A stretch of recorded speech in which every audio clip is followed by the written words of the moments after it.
टाकताना बघा मी तुम्हाला आळूवडी करून दाखवते. त्याच्यासाठी काय काय साहित्य घेतलेले ते पण दाखवते. हे बघा हिरवी मिरची आणि थोडंसं जिरं आणि थोडंसं लसूण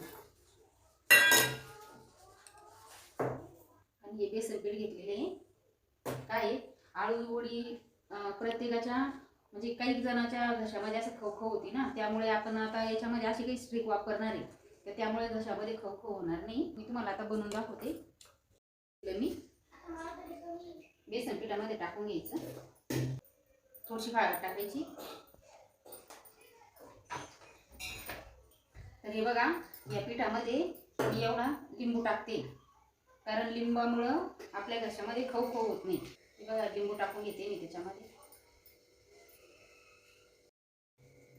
लावून घ्यायचं थोडं थोडं असं तेल लावून घ्यायचं थोडंसं चाळणीला. हे पाणी, हे खाली पाणी आहे आणि याच्यावरून चाळणी ठेवून द्यायची अशी.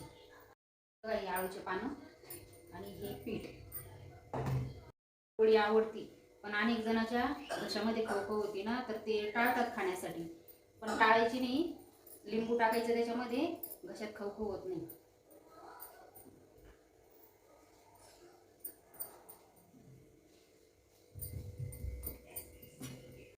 घ्यायचं पानाला पण अशी फोड करून घ्यायचं त्याला.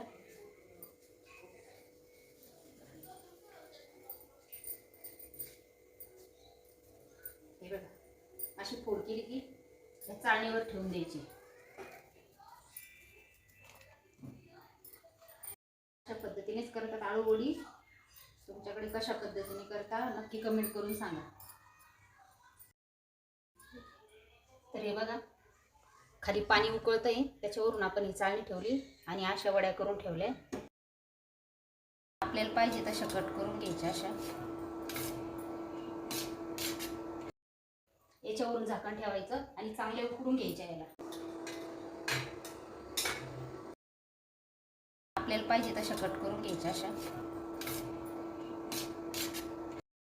कट करून घेतले मी.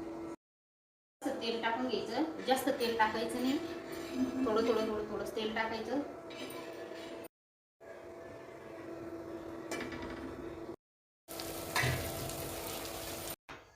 हे बघा या पद्धतीने केले आपण आळूवडी.